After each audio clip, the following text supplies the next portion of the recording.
quando você tem o 12% do fundo imobiliário, é 12% mais inflação. Isso as pessoas não entendem. Isso é fundamental entender, que qualquer renda de fundo imobiliário, ali, principalmente de laje, isso é mais verdade ainda, o de papel também, né, porque os títulos são indexados também para a inflação, geralmente, é, é 12% mais inflação. Mas, aí você tem que somar mais o desconto do fundo imobiliário. Sim. Exato. Porque tem muitos fundos imobiliários hoje descontados 30%, 40%. Sim. Então você tem 12%, que seja 10% mais inflação, mais o desconto.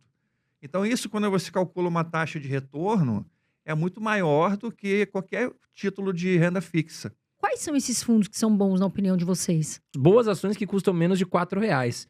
E aí eu queria saber quais são essas ações. E depois também, o Mira, se puder responder ações assim, próximas a R$4, R$5 aí, para quem tá começando e tá com pouca grana. Falando sobre banco, tendencia a pagar mais dividendos nesse ano.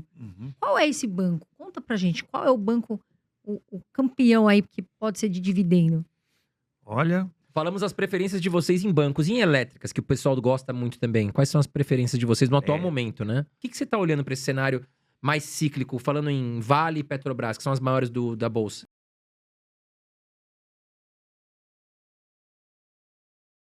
Bem-vindos a mais um episódio do Irmãos Dias Podcast. Vamos falar hoje sobre fundos imobiliários, sobre ações, sobre economia brasileira, sobre a nova taxa Selic, né? Então fica até o final do vídeo que hoje nós temos 2 professores. Não é um, não. São 2 professores aqui. Vamos tirar todas as dúvidas que vocês tenham e vai ser um episódio muito especial, né, Carol? 2 professores peso pesado, porque aqui a gente traz pessoal peso pesado, pessoal. Fica aí, você, criatura. Vamos falar também dos Estados Unidos, a interferência, né, da economia. Estados Unidos, Brasil. Vamos falar de tudo. Quais fundos imobiliários que eles estão de olho? Fica até o final. Mas antes de apresentar eles, vamos falar do Investidor 10. E Investidor 10, que é o melhor site para você fazer os seus estudos. Você que gosta de ações, fundos imobiliários. O Investidor 10 é um site gratuito que traz todas as informações que você precisa. Já está aqui há muito tempo com a gente, são anos, né, junto com a gente. E eu posso te afirmar que é o melhor site hoje para você fazer suas pesquisas. Vamos deixar um QR Code aqui na tela, né, Carol? QR Code na tela. QR Code na tela. Aqui embaixo na descrição tem aqui o link. É gratuito, viu, criatura? E entra lá pelos Irmãos Dias Podcast. E também temos aqui alguns livros que a gente trouxe hoje de dicas para os nossos seguidores. Viu? Né? Olha aqui, ó, que legal. Como interpretar o mercado financeiro, Carol. Um baita de um livro, né? Da Harper Collins, que aliás depois chegou aqui 10 anos. Você deve conhecer, né, O Homem Mais Rico da Babilônia? É deles. Você deve conhecer aquele livraço, Psicologia Financeira, também é dessa editora. E nesse livro, pessoal, você vai aprender o que? A influência que tem o mercado financeiro lá de fora, Estados Unidos, no Brasil, para você tomar as atitudes mais corretas aí nos seus investimentos e ficar mais preparado e preparada para cenários, riscos, enfim.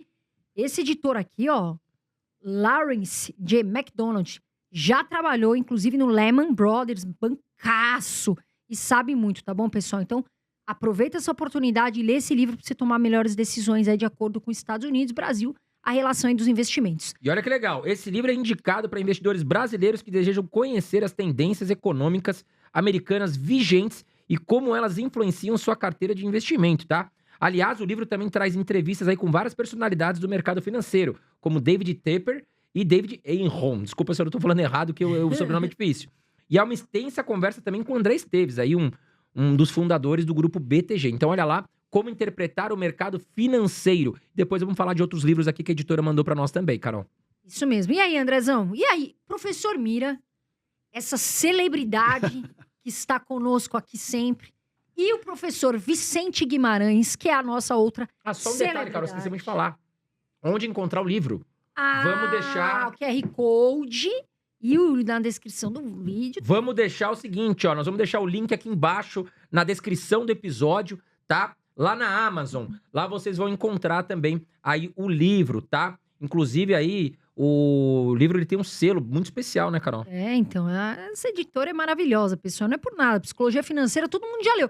Quer ver, ó, Celebridade Mira, Celebridade Professor Vicente Guimarães. Vocês já leram esse livro? Já, eu tenho ele em casa. É bom ou não é, Mira? Eu acho que tem dicas, assim, muito importantes para o investidor. Eu acho que para quem está começando, para quem quer entender, porque é importante você conseguir separar essa questão de, vou ganhar, vou ficar rico na bolsa, nos investimentos. Eu acho que vai muito além disso. E o Psicologia Financeira ajuda a ter essa ideia de longo prazo, de entender.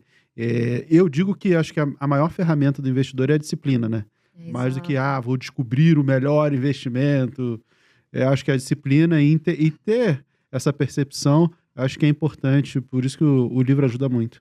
Professor Vicente, como é que você tá? Tô ótimo. Rio de Janeiro, praia, Não vou na praia. milionário, tá lá naquele apesão, né? Aposentadoria feita, né? Tudo bem? Exatamente. Mas como o Mira falou, né? Eu acho que a parte da psicologia é o mais importante. Eu acho que as pessoas pecam na parte mental, no investimento. A parte...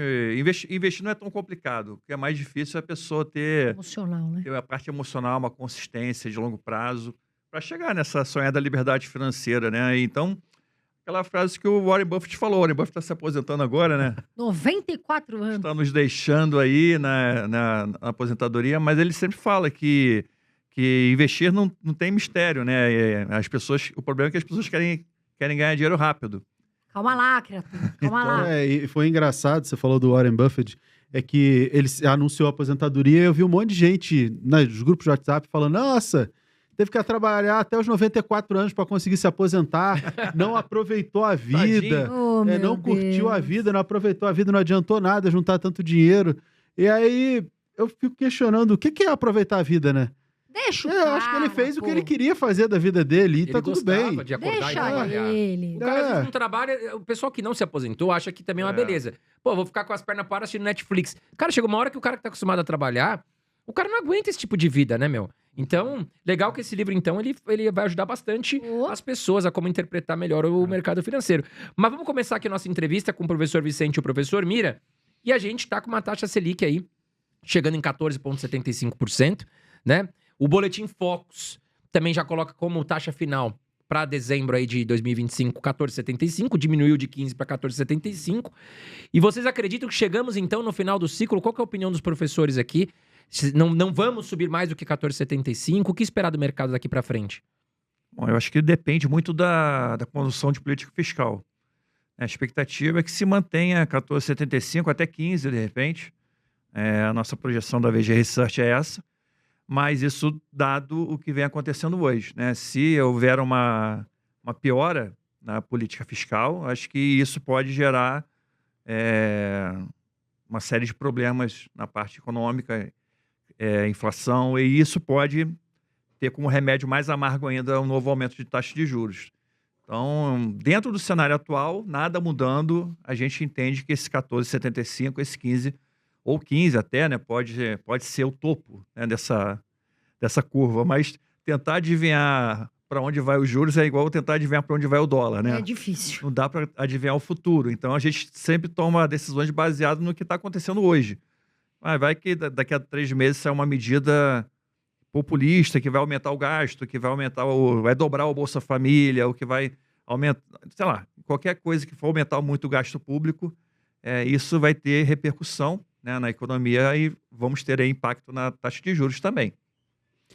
Como o Vicente falou, ter essa bola de cristal é um pouco complicado. Mas se a gente pega as falas do Galípolo semana passada, que ele foi até bem duro e disse que não estávamos no final do ciclo de alta de taxa de juros, eu acredito, acredito já há bastante tempo, que a Selic sobe e eu acho que ela termina entre 15 e 15,25. Uhum. Eu acho que ela sobe e ela ainda sobe um pouco mais e lá no final do ano ela vai ter um corte e aí pode terminar o ano em 14,75, como disse o Boletim Focus. Por quê? Ano que vem é um ano de eleição, então o início do corte de juros é uma medida que o povo vai interpretar como um alívio, tende a trazer uma expansão econômica. E por que continuar ainda subindo? Porque as tarifas do Trump são muito indefinidas, o Fed lá nos Estados Unidos deve manter a taxa de juros alta por mais tempo do que se imaginava, justamente por conta da inflação gerada pelo tarifaço do Trump, e isso vai dificultar o nosso corte de juros, porque a gente precisa ter aquela diferença entre juro brasileiro e juro americano, porque se a gente corta e lá continua alto, o prêmio de risco de se investir no Brasil ele diminui, né? Só que o Brasil, como o Vicente falou, a gente tem as nossas questões tributárias, todos os nossos problemas, as mazelas de sei lá, 1.500 anos que a gente tem, o que acontece? A gente vai precisar ter uma taxa sempre mais alta e manter a taxa de juros no Brasil alta é que vai fazer segurar o dólar, para o dólar não disparar, a inflação não disparar. Então, eu acredito sim que taxa de juros ainda continuar subindo, sobe um pouco mais, para lá no final do ano cortar, começar o corte, e aí começa aquele ciclo de corte, que até para o governo é bom politicamente, para o ano eleitoral, que é ano que vem, pega bem para o governo, conseguimos cortar os juros e coisa e tal. Então, eu acho que, dado o cenário que a gente tem hoje, eu acho que é um cenário que para mim faz mais sentido. Eu queria perguntar sobre fundo de laje, porque ontem eu estava conversando com alguns colegas e eles estavam falando sobre fundo de laje e aí me veio essa pergunta. Vocês acham, porque assim, as lajes sofreram muito, né? Ainda tem muito esse fantasma, entre aspas, do home office, né? Vocês acham que, me parece que elas vêm se recuperando aos pouquinhos.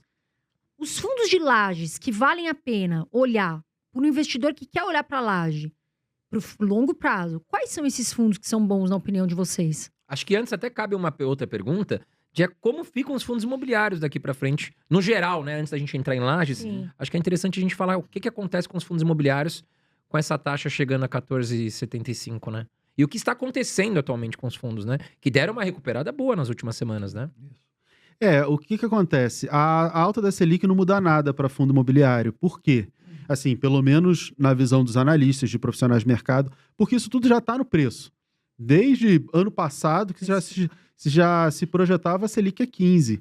Então, não tem nada de diferente do que a gente já esperava.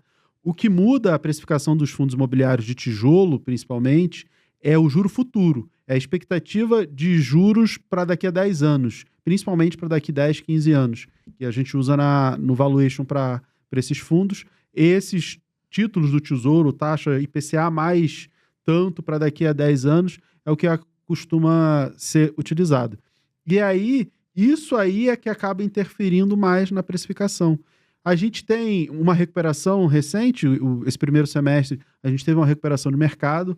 Eu acredito que a Bolsa tenha andado de janeiro para cá por conta da visão, principalmente do investidor estrangeiro, do que pode ser a eleição do ano que vem.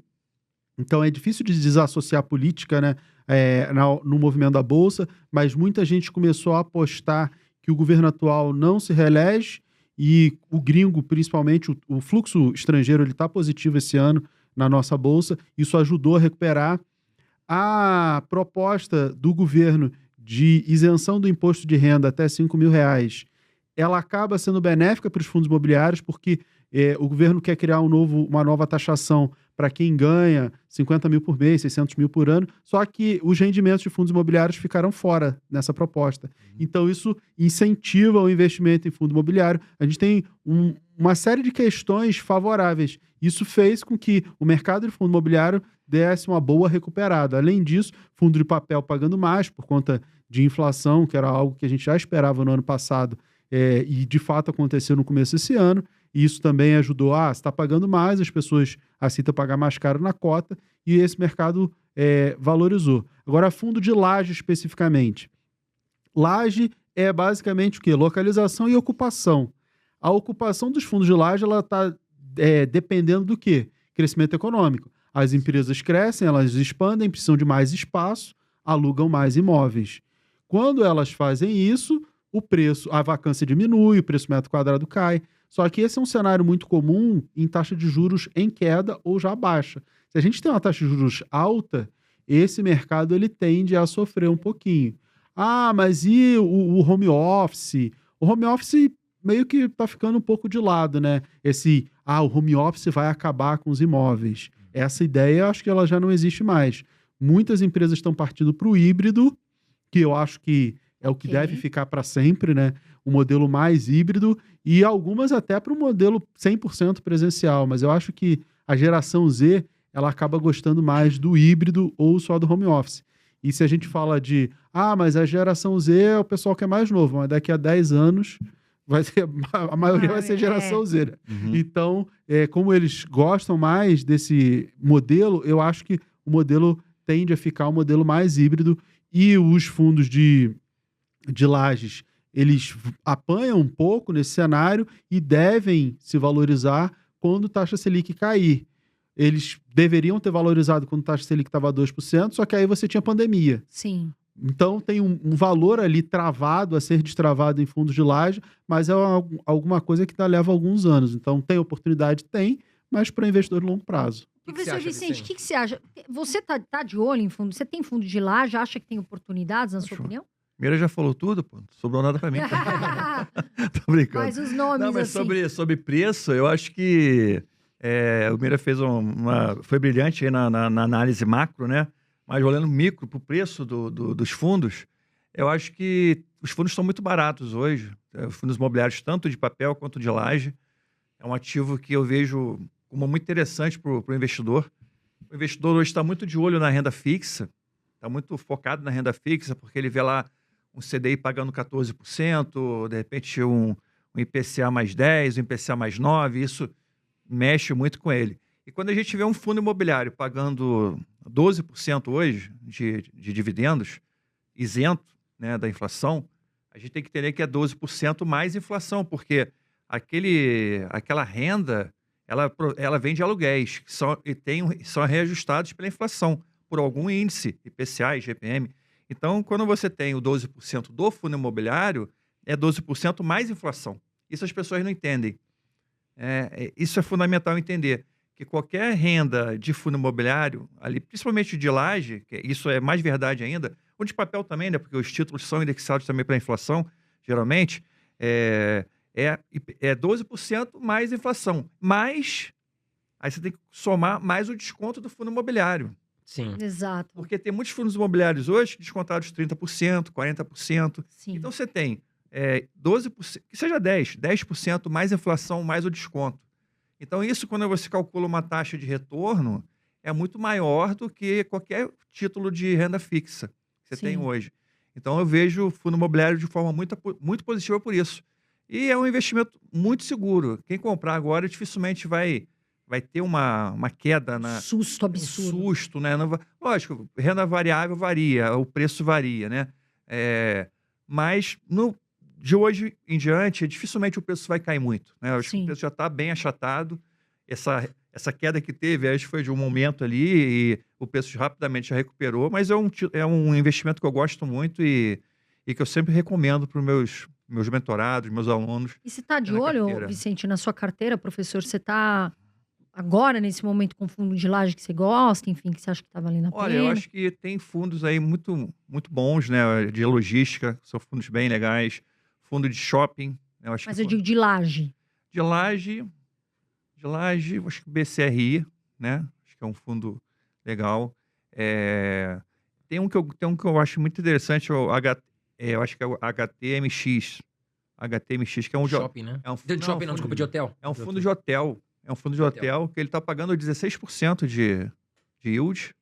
É um fundo pouco conhecido, tem pouca liquidez, mas é um fundo que eu acho muito interessante, porque ele tem ele estava muito amassado, né? Estava com preço muito baixo. Ele estava pagando até mais, o yield está maior, estava quase 20% de yield. E hoje está com 16%, mas é um super yield.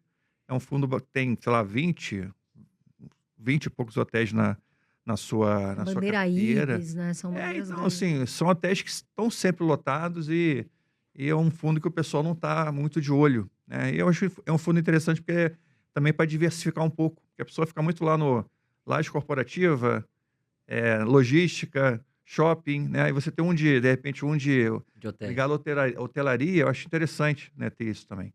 Então, eu gosto também dos fundos imobiliários americanos, os REITs, Ah, sim. né, que são também ativos que tem muitos. Você pega o maior fundo imobiliário do Brasil, tem quantos? 60, 70 imóveis, né, Mira? De imóvel, tem maior 70. fundo imobiliário de imóvel, não sei se é o KNRI, mas deve ter uma quantidade assim. Eu acho que deve ser o HGRU ou o TRXF. né? Mas assim, Eles têm mais de 50 imóveis. menos de 100. em quantidade. Não, eu tô pensando em em valor patrimônio. patrimonial? Não, mas Pode tem saber, menos de 100 imóveis. Né? Tem bem menos, Bem menos de 100 Ah, imóveis, sim. com certeza, menos de 80. Os fundos imobiliários americanos, eles têm 2.000, 3.000 imóveis. Sim, é muito maior. É uma coisa gigantesca. Então, você não precisa se preocupar com vacância, você não precisa se preocupar com nada disso, porque a diversificação é tão grande que você tem lá um yield muito, muito bom. E tem hoje aí yield de 5%, 6% em dólar. Alguns Numa até economia mais. menos volátil, né? A economia é muito menos volátil. Então você tem aí, se conseguir ganhar 7, 6% em dólar de dividendo, Opa. é muito bom. E com potencial de Bom. crescimento, que os REITs lá, eles têm maior potencial de crescimento Exato. até É do porque que a aqui, né? economia é uma economia que, se você olhar no longo prazo, a economia americana, ela cresce. Sim. Ah, de vez em quando tem uma queda, mas ela cresce no longo prazo. Essa é a grande justificativa para se investir em ativos dolarizados. Ah, não, é porque o Brasil isso. Não, não é porque o Brasil é melhor, é pior, é porque aqui ou ali. Mas você está investindo numa economia que cresce constantemente. Que é, investir no exterior. Você poderia investir na África, na Ásia, na Europa. Por que todo mundo investe nos Estados Unidos? Exato. Porque é a maior economia do mundo. E por que é a maior economia do mundo? Embora a China tenha crescido pra caramba no passado, porque é uma economia que cresce, cresce, cresce. Então, essa é a grande justificativa. E aí, quando você investe, por exemplo, em REITs, eles estão ali na economia, a economia na veia, né? O crescimento econômico na veia. Uhum. Agora, se a gente for falar, porque assim, os fundos de papel foram muito atrativos, né? Muita gente comprou. Continuam atrativos, né? Continuam atrativos, mas assim, eu acho que já teve ali um time que o pessoal comprou bastante.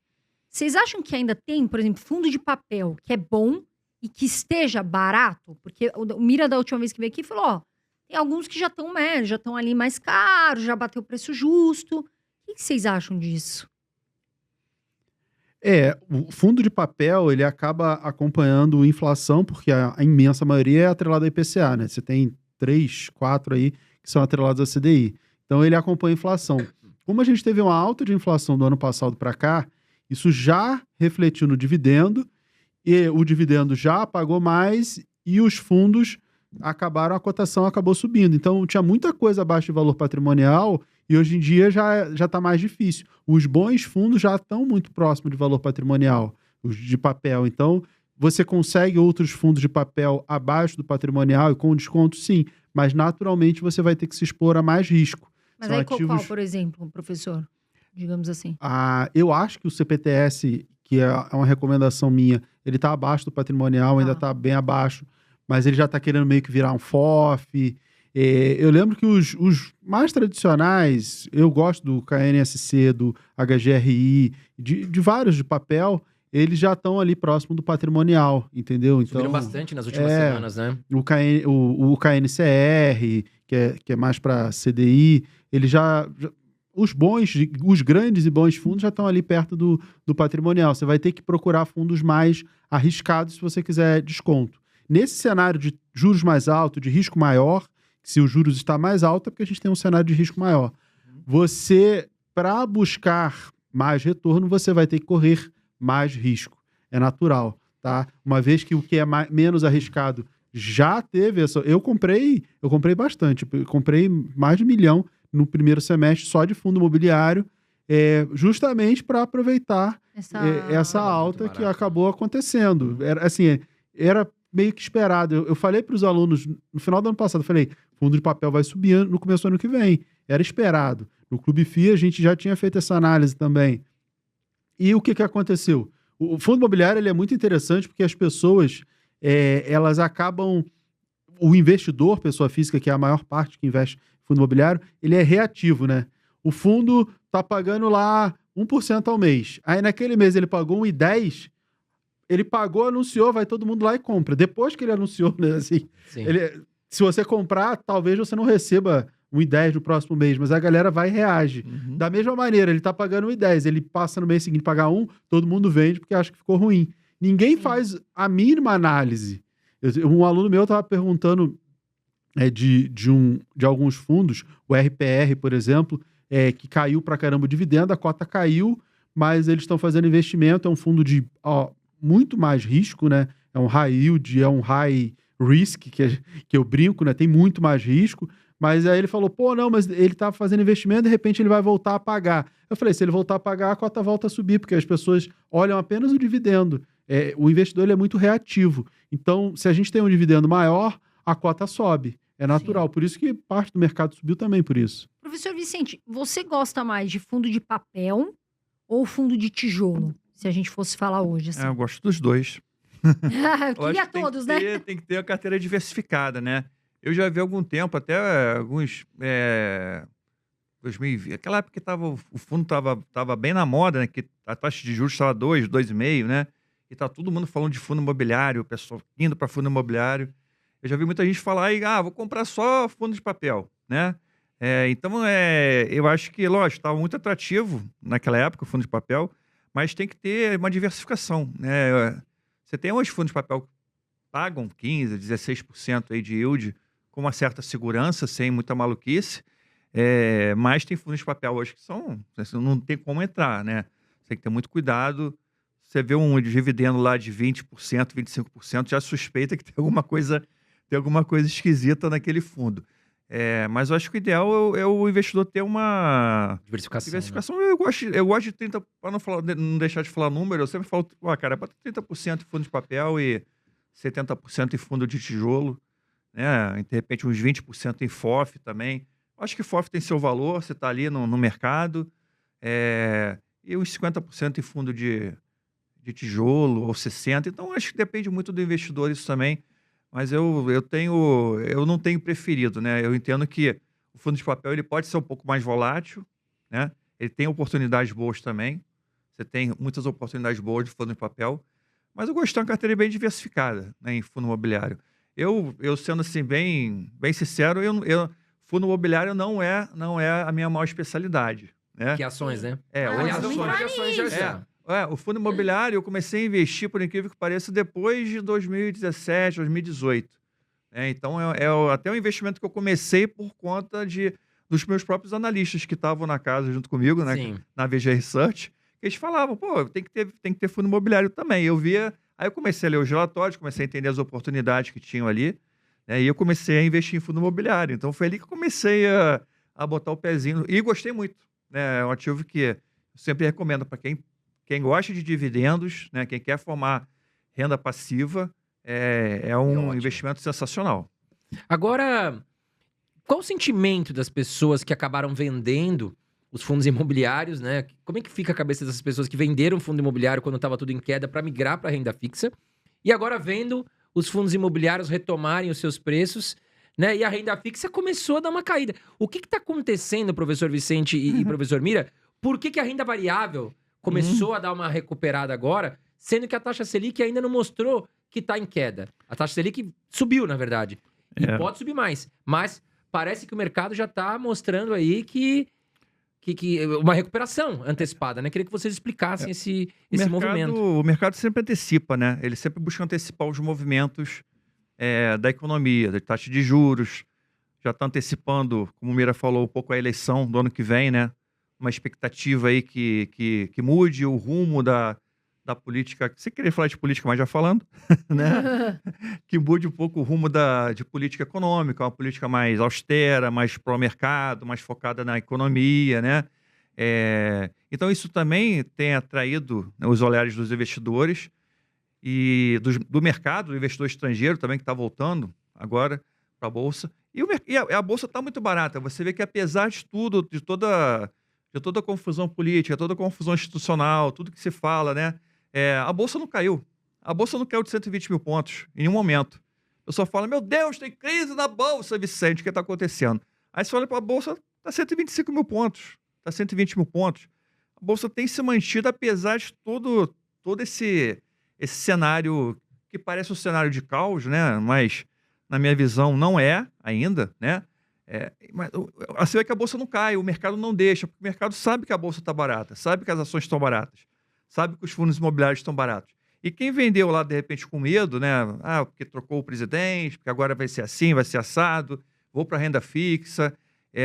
Eu acho que pode estar se arrependendo, porque é aquela velha história, você tem que comprar aquilo que ninguém quer comprar.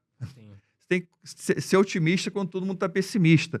Então, de repente, no cenário de juros em alta, é o melhor momento para você comprar ações, porque as ações estão baratas. No cenário que estava muito positivo, lá no início de 2020, antes da pandemia, né, final de 2019, início de 2020, a Bolsa só se falava em ações, tudo subindo, tudo bombando. Ali, de repente, era o momento do cara ficar mais cauteloso com o mercado acionário. E ali só se falava de ações. Então, assim, geralmente, o investidor, né, pessoa física, você que está assistindo aí, tem que ter cuidado com esses movimentos de manada. né? Mudanças brutas. Essas mudanças abruptas de humor do mercado. Então, é por isso que aquele livro que a gente falou no começo da live, o Psicologia Financeira, é importante. Porque a gente entende que o ser humano, ele tem um comportamento social, né? Ele tende a seguir os fluxos. E isso é normal, isso faz parte do nosso subconsciente, é instintivo isso.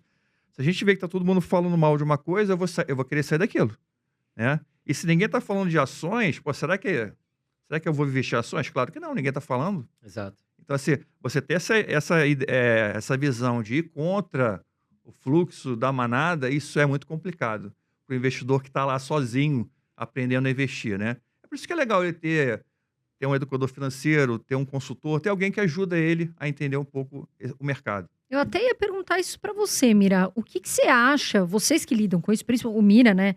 Vamos dizer assim, lida mais o Vicente com mais ações e o Mira com fundos imobiliários. Quais são os principais erros que esses iniciantes, ou enfim, cometem quando eles vão investir em fundo imobiliário? Na verdade, não é investir em fundo imobiliário. O investidor, ele erra investindo em tesouro direto, em ações. Ele erra em todos os investimentos que ele faz, infelizmente. E ele erra por quê? Porque ele está sempre movido pela ganância. E assim, a culpa não é do investidor. A culpa é de um Brasil que, desde que ele foi descoberto, a gente não tem educação financeira. Então é normal, tá todo mundo tentando ganhar alguma coisa, ganhar aquilo que de repente não consegue ganhar só trabalhando, ganhar de outras maneiras com investimentos, e é completamente compreensível. Só que faz isso sem muito objetivo. E aí que tá o grande problema. Eu sempre falo, você tem que ter um motivo, objetivo pelo qual você está investindo. Eu vou investir na renda fixa. Tá bom, você tem um objetivo muito claro, você vai deixar o dinheiro durante, 2, 3, 5 anos, comprar um título que vence naquele prazo, você realiza a meta, uma viagem, um carro, alguma coisa. Eu vou gerar renda. Então, se eu vou gerar renda passiva, eu quero receber todos os meses, ou, a cada 2, 3 meses, um valor proveniente de distribuição de lucro, esse é o meu objetivo. Então, se você tem esse objetivo, independente se ações ou fundos imobiliários, você está preocupado não com a valorização e desvalorização, mas quanto a renda daquilo ali te gera. Esse deveria ser o foco.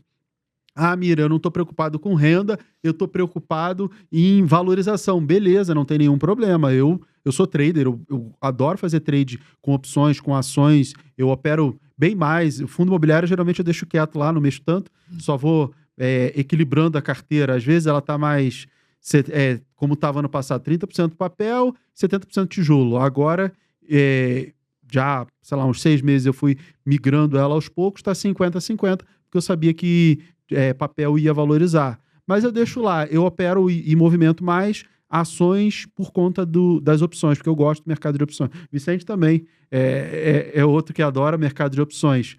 E a gente consegue gerar renda com isso aí. Mas quando você está focado em valorização do ativo, movimento do ativo, aí você tem que entender que o ativo sobe, que ele cai, que você tem empresas que são cíclicas e outras que não são cíclicas.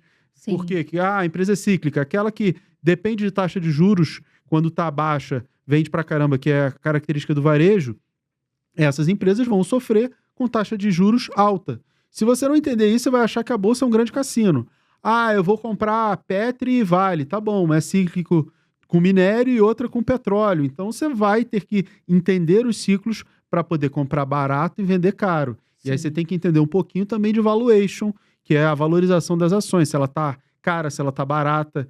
Sim. Tem algum problema nisso? Nenhum problema. Só que demanda um pouco mais de conhecimento para poder surfar. Só que as pessoas querem aquilo que é mais na modinha, que está todo mundo falando, e esses ativos eles são mais difíceis de serem operados por quem está começando. O caminho mais fácil para quem está começando é justamente ativos não cíclicos, mais estáveis, pensando em geração de renda.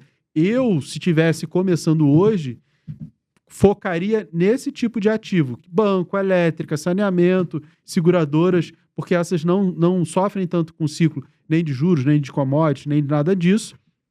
E é muito mais fácil, e principalmente pensando em renda, porque você vai reinvestindo os dividendos e você tem um crescimento mais tranquilo. Eu sempre digo que todo mundo compara e muita gente me questiona, não, por que eu vou investir numa empresa que paga dividendos se a renda fixa está melhor? Eu falei, você está desconsiderando o reinvestimento dos dividendos. Por quê? Porque se você considerar o reinvestimento, não é o quanto a empresa paga, é o reinvestimento desse dividendo, o retorno é maior do que você imagina. Na renda fixa, quando você investe no CDB, você não desconsidera o juro, porque senão não faz nenhum sentido. Por que na renda variável você desconsidera? Inclusive, é uma das coisas que eu vou estudar na minha dissertação de mestrado em economia, é justamente esse efeito em todos os ativos da Bolsa de Valores na data de pagamento, né? Porque a Bolsa calcula na data X, que é o que o investidor não consegue fazer. Eu até ia voltar num assunto que o Vicente comentou e é super importante, que é essa questão da parte emocional. Porque os investidores, eles se perdem muito nisso, eles ficam morrendo de medo. Né? E a gente vê isso claramente. Então, pessoal, vou mostrar um outro livro que é bem interessante, da editora, né, HarperCollins. Esse livro ele foi lançado em março de 2025 e ele fala exatamente sobre isso, sobre como você estudar personalidade, como você conseguir estudar a personalidade das pessoas também e dos negócios para você tomar atitudes mais assertivas e ter um emocional mais controlado. Então, pessoal, eu acho que o Richard Davis fez esse livro, é um belíssimo escritor, e ele fala bastante aí sobre como você ter um ambiente melhor de trabalho, como você investir melhor, né? Resolver conflitos de forma mais evolutiva, tanto no trabalho como em finanças. Então, vou deixar aqui também esse livro para vocês. E para encontrar esses livros, você tem aqui no QR Code, né? Vamos deixar o link aqui embaixo também, lá na Amazon, tá? Mas aqui também, pelo QR Code, você consegue encontrar aí os livros que a gente trouxe para vocês hoje como oportunidade, né? Lembrando aqui o Como Interpretar o Mercado Financeiro também fala muito sobre essa questão de riscos, né? De como você interpretar riscos, sinais, para você encontrar oportunidades. Também, então, ó, mais um livro aqui muito interessante que você também encontra aí no link que a gente vai deixar para vocês, tá? Agora, Vicente e Mira, né? Com essa questão dessa guerra comercial que a gente está vendo devido ao tarifaço que o Trump impôs para o mundo, a gente entende que o Brasil pode se dar bem com essa questão do agro, né? E aí, nesse contexto, o FIAGRO, ele se torna uma opção interessante? Tem a ver, tem relação com esse conflito, com essas questões econômicas que estão acontecendo? Se torna uma oportunidade o FIAGRO no momento ou não tem nada a ver? Eu não gosto de FIAGRO, né? Eu sempre falei que eu não gosto de FIAGRO, porque FIAGRO não é investir no agro. Quando os FIAGROs foram lançados, a taxa de juros estava alta. Então você só conseguia fazer FIAGRO de papel, de dívida agrária. E aí você não está investindo no agro, você está financiando, ajudando a financiar o agro. Beleza, mas você não é sócio. Para ser sócio do agro e participar do crescimento do agronegócio, tem que investir numa empresa do agro. Empresas que a gente tem, inclusive na Bolsa de Valores, do agro. E se a empresa cresce, as ações valorizam, você ganha e beleza. O FIAGRO, ele é, na maioria, uma forma de financiar o agro. Só que qual é o grande problema?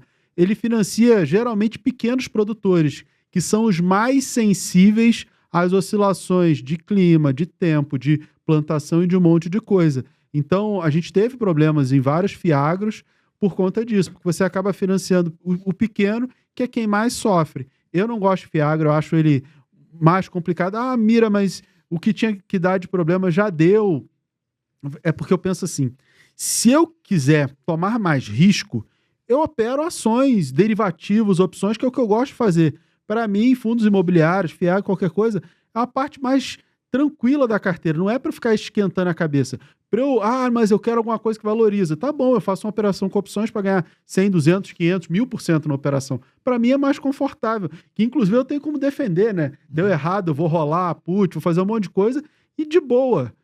Por isso que eu não busco em ativos que na minha carteira tem o objetivo de serem mais tranquilos, como os fundos imobiliários, eu não busco ficar tomando um risco além do necessário, porque eu tenho outros instrumentos para isso, onde eu tenho um controle até maior do risco que eu estou tomando. Por isso que eu particularmente não gosto de FIAGRO. Não sei o Vicente, mas eu não gosto muito, não. Eu acho que é interessante investir em ações, né, do setor agrícola. Sim. Engraçado que hoje você tem ações, estava até vendo aqui, uma colinha aqui. Eu até ia falar pro Vicente, que o Vicente deve estar de olho nessas ações do agro aí. Você vê a própria Boa Safra, semente, né, soja 3, já, o código da ação.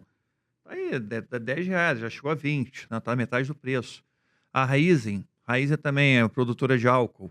Ela é uma empresa ligada ao setor agrícola, produção de álcool, né? Ela tem grandes plantações aí de cana, compra muita cana. O que está acontecendo com o álcool é que ao contrário dos outros commodities, está com o preço baixo, né? Em relação ao mercado. Acho que o açúcar está muito alto, então está faltando, faltando mercado. E a queda do petróleo também acaba impactando o preço do álcool, né? Que é vendido nas bombas. Então, é uma empresa que está muito barata hoje por uma questão cíclica. E eu sempre falo, empresa cíclica sem comprar no ciclo ruim. É a Né? Brasil Agro, você Não no gosta, ciclo professor? ruim. A Brasil Agro eu não acompanho. Ah, Né? entendi. Essa eu não acompanho de perto. Mas nossos analistas acompanham todas as empresas de... A gente tem um analista especializado em setor agrícola, setor primário. Então, ele vê tudo isso. Mas Raízen eu acho um exemplo interessante. É uma empresa que está passando por muito problema, está endividada, e é uma empresa que pode ser um caso interessante. Como foi, por exemplo, a própria Petrobras, né, que em certo momento estava dando prejuízo, o preço do petróleo não ajudava, ela estava com muita dívida, envolvida lá em esquemas de corrupção, e todo mundo falava, vai quebrar, e estava R$4, né? Hoje está 30. E pagou um caminhão de dividendo. Teve um ano que pagou R$24 de dividendo. Imagina, a ação custava R$4 e pagou R$24 de dividendo. A própria Vale, em 2015, estava R$8. Então, um ciclo... 52 hoje? Hoje está 52, chegou a 120. Sim. Né, Junan? E pagou de... Quem manteve ela ganhou também um caminhão de dividendos, pelo menos uns R$30 de dividendos aí esse período todo. Então, empresas cíclicas tem que olhar para ela no momento do ciclo ruim, do ciclo negativo. E eu vejo hoje empresas que estão no ciclo negativo, empresas de construção civil, por exemplo, né, de shopping center, que estão passando por um ciclo negativo. E shopping center eu não entendo também. No shopping center, você vai no shopping center, está sempre lotado. Sempre cheio. E as ações E a de sacola shopping... rolando, né? E as ações de shopping continuam super baratas.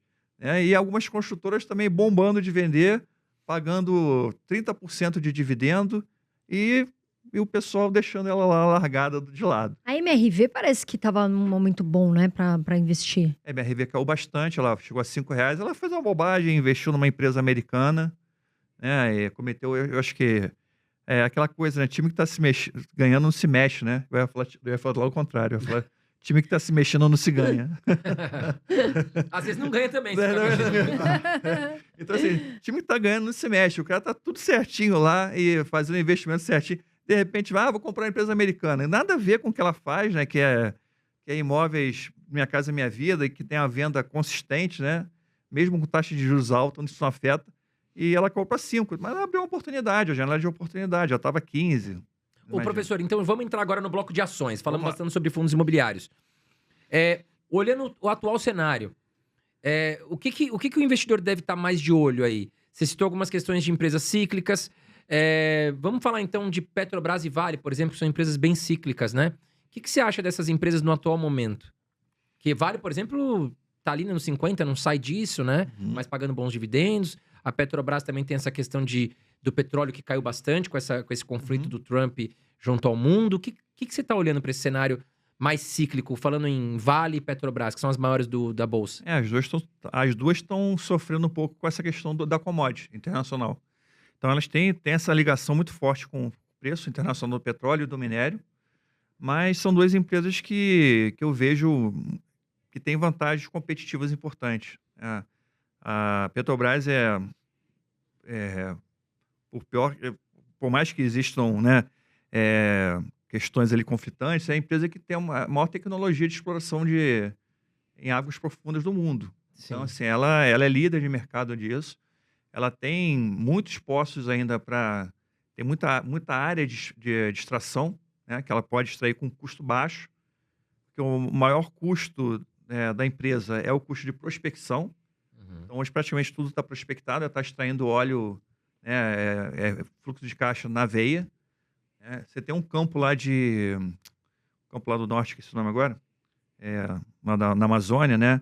Que tem também ali tem um potencial de extração enorme também, que ainda não está sendo precificado, na minha visão. Então, acho que a Petrobras, e está muito barata. Ela está R$30 hoje, né? E se você pegar o preço dela em dólar, 6 dólares, 5 dólares. Mais ou menos $5. $5. Uma empresa que já teve $20, já teve $30. Então, é isso que o gringo olha. É isso que o estrangeiro olha. Ele olha o preço em dólar. E a Vale, a mesma coisa. A Vale, hoje, ela $50 já está mais ou menos aí uns... R$50, né? R$50, desculpa. Ela deve estar aí mais ou menos uns $8, $8,80, por aí. Então, é muito barato. Ela já teve $50 também, a Vale. Por que eu falo isso? Ela vai voltar para esse preço? Não estou dizendo que vai voltar, mas é o preço que o estrangeiro está olhando.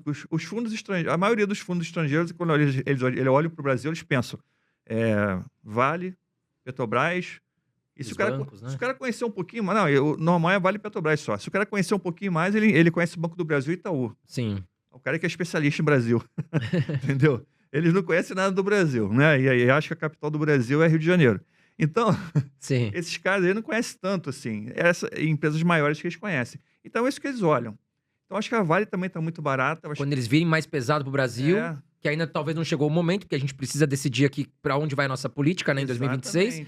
Exatamente. E depende da taxa de juros americana cair, né? Também depende, né? Tem vários fatores, né? Quando a taxa de juros lá cair, o gringo vai começar a procurar Outras rentabilidade. Vai procurar rentabilidade. E Petri está muito barata, Vale está muito barata, ele vai olhar naturalmente mais para a Bolsa do Brasil. Você tem vários ciclos, né? Quando se você pegar um papel e desenhar, tem vários ciclos, né? Positivo, política econômica. Tá? Tem ciclo de alta, ciclo de baixa. Juros, tem o ciclo bom e o ciclo ruim. Economia, ciclo bom e ciclo ruim. Então, tudo, as linhas vão fazendo assim, elas vão se cruzando, entendeu? Então, tem hora que tudo se junta na parte ruim. Sim. É mais ou menos o que a gente está hoje, entendeu? Política está ruim, economia está ruim, juros está ruim, juros americanos está alto, o Trump falando bobagem. Estamos no cenário perfeito para investir. Exatamente. Isso aí, então vai ter uma hora que vai estar tudo positivo. Quando tiver tudo positivo, aí o cara fala, pô, é agora que eu vou investir. Aí, perdeu o time. Aí quando for investir, a Petrobras já está 80, a Vale já está 200. Aí a pessoa, o que aconteceu? Exatamente. Aconteceu isso. Quando acordou tarde demais, né, Mira? Tarde demais. O que você vai fazer no O mercado? que você acha, Mira? Você acha que você mira, né? Sua opinião. Por exemplo, tem pessoas que estão mantendo uma estratégia mais defensiva, estão ali na defesa, né? Então elas estão indo em setores mais perenes. Por exemplo, estão na elétrica ali, estão no banco e tal. Na sua visão, Mira, você acha que tem que manter essa estratégia defensiva ou não? Tá na hora também de olhar aquelas de crescimento que estão meio desvalorizadas? O que acontece? Quando a gente está falando de gerenciamento de carteira, é importante que as pessoas tenham a clareza de uma coisa. Assim, eu sou analista, eu faço recomendação. Vicente tem uma casa de análise, um time de analistas. A gente está olhando oportunidades, muitas vezes. Por quê? Porque eu não tenho como gerenciar a carteira da pessoa. Eu estou falando para várias pessoas, de uma forma geral. Quando eu estou falando que alguma coisa está barata e pode valorizar, isso tem mais viés de trade. E é importante que as pessoas tenham isso na cabeça. O que você deve fazer? Eu devo ter ações mais conservadoras ou ações mais arriscadas para pegar lá aquela que está sofrendo com um ciclo, seja o ciclo de taxa de juros, de commodity, do que quer que seja, porque ela está barata? Não sei, eu não sei o que você quer para sua carteira. Você quer fazer trade? Você quer comprar o que está barato e vender quando estiver caro? Ou você quer construir uma carteira perene de longo prazo? O que a pessoa deve fazer? Aquilo que ela acha melhor, aquilo que atende os objetivos dela. O mais fácil para quem está começando é ativos não cíclicos, que são esses mais perenes, bancos, elétricas, saneamento, seguradoras. Esses 4 setores são os mais fáceis para quem está começando. E a disciplina de investir todos os meses, independente do preço, se é uma boa empresa, investe todos os meses, tem essa disciplina e fazer isso durante 10, 20 anos. Esse é o segredo da Bolsa. Para quem está começando, é o caminho mais fácil. Depois que você já tiver uma experiência, aí eu acho que vale a pena se expor pelo menos um pouco a ativos mais cíclicos, commodities, ativos mais voltados a ciclo de juros, sempre pensando em empresas de baixo endividamento. Aí você já tem alguma maturidade, já sabe como é que a Bolsa funciona, sobe, desce, de eleição, de juros e de um monte de coisa, você já está mais preparado. Sim. Para quem está começando, para quem é leigo, eu acho mais fácil uma carteira mais tranquila, mais conservadora. Por quê? Porque você não vai ver a sua ação cair 50%. Você nunca vai ver lá um Itaú cair 50%. Por quê? Porque se cair um pouco, todo mundo compra. E aí todo mundo vai aproveitar a queda e aí não cai. Você nunca vai ver uma Itaúsa cair 50%. Sim. A Itaúsa fez a subscrição a 6 e pouco, todo mundo desesperado para aproveitar 6 e pouco. Um ativo que estava a 9 e pouco. Aí ele não vai cair 50%, não vai cair nunca, nem na pandemia, entendeu? Então é mais fácil, eu acho que faz mais bem ao estômago do pequeno investidor, do investidor iniciante, ativos menos voláteis, menos cíclicos. Ah, mas o outro ativo subiu. É natural que você fique com dor de cotovelo de não ter comprado a ação que dobrou de preço. Tá bom, mas para ela dobrar de preço, ela também pode cair 80%. Você tem estômago para isso? Para se preparar e se isso acontecer, você até comprar mais, você conhece a empresa? A maioria não. Por isso que é importante. Começa pelo que é mais fácil e que dá alto retorno no Brasil. O que é mais fácil, ações não cíclicas, mais estáveis. E aí depois, tiver bastante conhecimento, aí você se aventura por ações mais voláteis, embora Vale esteja muito barata, Petri esteja muito barata, construtoras baratas, tem muitas ações baratas, mas qual é o problema? Dependendo do que a gente tenha de eleição no ano que vem e de movimento de taxa de juros, o que está barato, ele pode continuar barato por muitos anos. E aí, o que as pessoas fazem a conta? Vou deixar o dinheiro no CDI enquanto essa ação está barata e vou comprar quando ela voltar a valorizar. Isso pode levar tempo. E por isso que a ação está barata, mas ela pode continuar barata. Sim. Você está preparado para isso? Você tem uma estratégia, uma tese de investimento que contemple esses cenários? A maioria não tem, por isso que é mais fácil. Compra lá o que não é O cíclico. arroz com feijão, né? Trabalha, faz sobrar dinheiro todo mês, não gasta tudo que você ganha, faz sobrar um pouquinho todo mês você investe e acabou, faz isso durante 10, 20 anos, que é o que todos os livros de finanças do mundo inteiro mandam você fazer. Cara, faz isso, daqui a 10, 20 anos você vai ter um belíssimo patrimônio. Constância e disciplina. Tem uma história, porque dividendo ele não só remunera, mas também protege. O dividendo protege a carteira. Então, você tem uma carteira de dividendos, você está, de certa forma, protegido. E isso que o Mira falou é importante. A ação está barata, quando eu falo para falo assim, essa ação está barata, não quer dizer que ela vai valorizar, só quer dizer que ela está barata. A única informação que eu estou dando é essa. Mas você falou para comprar. Não, compra porque está barato, é um bom negócio, mas ela pode cair de preço. Então, uma história que eu tenho interessante, quando a gente colocou a Taesa na carteira da VG Research em 2018. Ela estava R$23. Então a gente colocou aí veio a greve dos caminhoneiros. Não sei se vocês lembram, né? A greve dos caminhoneiros aí. Circuit break. Circuit break e tal. Então teve greve dos caminhoneiros, aí a Taesa, e junto veio aquela crise hídrica. Então as elétricas sofreram muito. Então a Taesa caiu de 23 para 18. Aí o pessoal reclamando. Não, mas a Taesa caiu para 18, sei lá o quê. Você mandou comprar. Eu falei, cara, eu mandei comprar. Tava barato, tá 23. Mas agora tá 18. Não, tá mais barato ainda. Compra mais. Eu não falei que ia subir. Eu não falei que quando ela tava 23 que ela ia subir. Você comprou a 23? Parabéns. Agora você comprou a 20, compra 18. Eu comprei a 18. E ela foi para 34. Foi para 40, na verdade. Eu acho que ela foi para 44. Então, assim, a pessoa tem que entender que o fato da ação estar barata não quer dizer que ela vai valorizar. Só quer dizer que é uma boa aquisição para aquele momento, né? Isso que você falou também é muito importante, do cara começar com ações tradicionais, ações de dividendos, que são aquelas mais conservadoras. Eu já vi muito vídeo na internet, e a internet hoje é maravilhoso, porque você tem acesso a muito conteúdo bacana, conteúdo aqui do podcast de vocês, que é sensacional, vários conteúdos muito bons, mas também tem muito conteúdo que deveria ser filtrado, né? Eu já vi até alguns educadores muito famosos aí, que eram famosos, até hoje sumiram um pouco, falando que no começo você não pode investir em dividendos. No começo você tem que... O cara imagina, o cara está começando agora, do zero. No começo você tem que investir em ações que vão crescer, que vão valorizar. E o medo se não cresce? Exato. Coitado, desanima. Você começar com ações que vão valorizar, porque você tem pouco dinheiro, então você tem que fazer seu patrimônio multiplicar. Eu penso assim, cara, qual é o investidor iniciante que vai ser um gênio de acertar exatamente as ações que vão crescer, que vão valorizar? Se ele souber, me fala, né? Porque não é assim fácil você saber exatamente, eu vou comprar 10 ações, essas ações são as ações de crescimento. Muitas ações que eram ações de crescimento em 97, 98, não são mais. Você vê a Cogna é a antiga Croton, né? A Croton é a maior empresa educacional do mundo, estava R$ 22. Agora está aí, centavos. Então, várias outras que eram ações de crescimento e a Magalu também era ação de crescimento, não era? Não, ação de crescimento. Então, quem entende que tem que comprar ação de crescimento para ganhar muito, essa pessoa pode se frustrar, porque pode ser difícil encontrar essas empresas. Né? Eu assumo quando eu erro. Eu dei uma errada feia, mas feia na Pets. Por quê? Agora tomei um prejuízo de 80%, sem brincadeira. Eu entrei na Pets, eu deveria ter entrado antes, mas a inteligência, eu também dei umas erradas. E o pessoal entrou Normal. com R$ 12.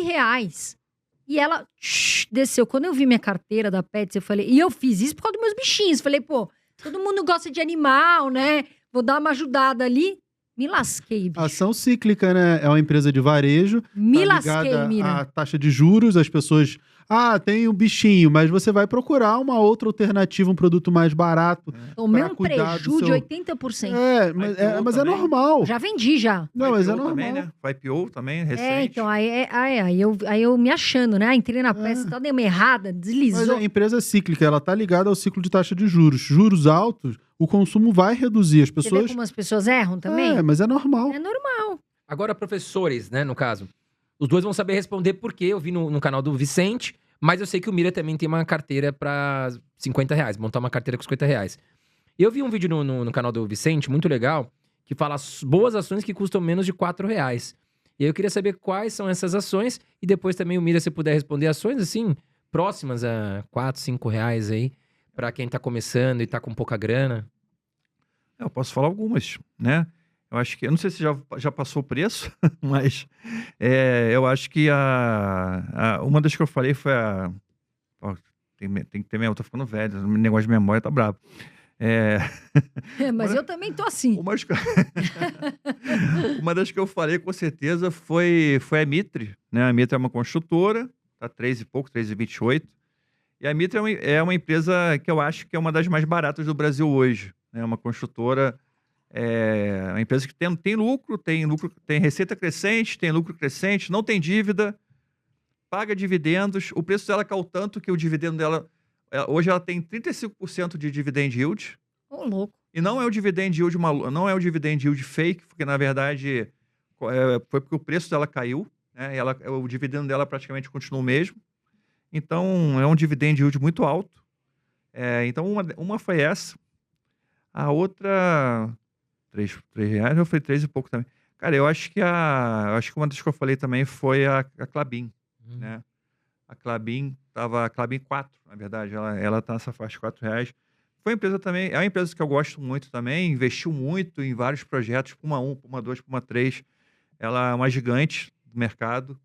E eu acho que por questões aí também de preço, de commodity, preço de celulose, eu acho que ela tá passando por um ciclo mais negativo. Também se endividou muito por causa desses projetos que ela fez. Mas é uma empresa que tem entregue muito crescimento de EBITDA, crescimento de receita. Eu acho que é uma empresa também que ela tomou assim, uma pancada por conta da taxa de juros, né? Quando os juros aumentam, como ela está endividada, o Puxa custo pra da baixo, dívida fica muito alto. Então acaba puxando para baixo o resultado. Acho que eu falo essas duas aí, deixa o Mira falar as outras. Tem uns 4 anos que eu faço a carteira de R$ 50, né? Eu comecei com carteira de R$ 50 de ações, porque eu entendo que a Bolsa de Valores é o melhor lugar para o pobre ficar rico. Claro que não vai ser do dia para a noite, mas você tem a oportunidade de se tornar sócio de grandes empreendimentos, de grandes negócios, com muito pouco dinheiro. E quando eu criei a carteira de R$ 50 de ações, foi para provar isso. Com R$ 50, você conseguiria criar uma carteira diversificada, baseada principalmente em ações não cíclicas. E aí tem Itaúsa, que está na casa de R$ 10. Caixa Seguridade, na época, era R$ 6, R$ 7, agora está 16. Mas ainda faz parte porque as outras seguradoras são mais caras. E Itaúsa, Caixa Seguridade, saneamento, Sanepar, SAPR 4 e não a 11, né? Tá Porque aí 5,30, acho. é 5,40. por aí, na casa de R$ 5, R$ 6. E elétrica, se não me falha a memória, é Taesa 4 e não a 11, não a Unity, que aí você tem uma de cada setor, dos 4 setores perenes da Bolsa, ações não cíclicas, e aí para completar, Klabin 4, KLBN 4. Essa não vale, você já falei. Não, mas essa tá há 4 anos Essa aí lá você na tá roubando. carteira. Já estava lá. Para ter um equilíbrio aí, pensando em dólar, esses ativos, não que sejam os melhores e mais baratos ativos da Bolsa, mas é uma carteira que você investe ao longo de muitos anos, com mais tranquilidade, menos volatilidade, pensando em dividendos e reinvestindo nesses dividendos, mas para ser didático, não é que as pessoas ficarão milionárias com essa carteira. Embora eu tenha alguns milhões nessa carteira, eu acho que é um caminho muito seguro. Tem muitos seguidores que compram para os filhos, compram para si. Quando eu faço tarde de autógrafos do livro, o pessoal, não, pô, te conheci na carteira de R$50, invisto lá. Aí eu fiz R$50 com fundos imobiliários, $50 com ativos no exterior, R$50 em cripto. E incentiva o investidor, né? lógico. Porque o investidor, o que que acontece? Muitas pessoas, elas têm medo da bolsa, porque para elas parece irreal, né, aquele investimento. Mas o que que é a bolsa de valores? É nada mais, nada menos que você ser sócia de gigantescas empresas. E tem excelentes empresas no Brasil. E hoje, como os professores disseram, você pode começar com 5, 10 reais. Então, devagar, né? Aquela coisa que a gente fala, pisa na água, né? Depois você aprende a entrar mais fundo, a nadar. Mas tá na hora do brasileiro perder esse medo, né? Então, devagarinho, eles vão aprendendo. E isso é bom, Sim. ter essa carteira de R$50. Porque aí o brasileiro, sim, ele fica, né? Incentiva e ele fala, poxa, eu posso começar. Uhum. Isso é muito interessante, né, André? Melhorando Com certeza. bastante. E quantas ações o investidor hoje deve ter na carteira? Existe um máximo, um mínimo? O que vocês acham? Aí eu parto da premissa que o importante é fazer bons negócios. Então, eu entendo até que às vezes a pessoa se prender a um limite, às vezes ela fica muito... Ela deixa de pegar uma oportunidade. Eu já vi muito isso. A pessoa tem... não, eu já tenho 10 ações. Eu falo, cara, mas essa ação tá de graça, vai lá e compra, tal. A pessoa, não, mas eu não posso dar uma 11ª. Vai, tá bom, então não compra. Então, a pessoa perde uma ótima oportunidade, porque nem sempre ações que você espera vão ficar tão baratas em um certo momento. Então, eu acho que o importante para o investidor é ele colecionar bons negócios, né? Então, você ter, lógico, você vai ter 80 ações na carteira, né? Você se perde. Tudo tem um limite, mas eu acredito que a pessoa ter um número exato, 10, 5. Eu acho que essa história de carteira de 5 ações, carteira recomendada de 5 ações, por exemplo, é uma questão que vem muito no mercado financeiro. Aquela carteira recomendada, ou então de 10, né? Onde você tem um giro ali, você toda semana troca. Aí você tem umas bizarrices, que nem carteira mensal de dividendos. Quem foi o infeliz que criou isso, né? Porra. Carteira mensal de Isso é pra dividendos. gerar clique, né? Geralmente isso é Money Times, Infomoney, pra gerar clique, né? Não, mas existe carteiras que Tem ficam propaganda inclusa ali. Existe carteiras que ficam rodando, ficam mudando o ativo, né? Tem carteira semanal de dividendos. Aí toda semana troca 3, bota 3. Troca 3, bota 2. Falei, cara, isso não existe, isso é Loucura. loucura. Então, essa limitação de ações, eu acho que de 5, por exemplo, acho que existe muito por conta do mercado financeiro. A limitação de 10, eu acho que vem muito da literatura americana, que tem vários livros que os caras, para colocar um número, né, tem aquela teoria da diversificação que bota entre 10 e 12, você já reduz o risco da carteira, né? O risco sistêmico sempre existe. Então, acho que vem muito dessa literatura entre 10 e 12. Então, seria também um número aí bom para você já ter a diversificação mínima.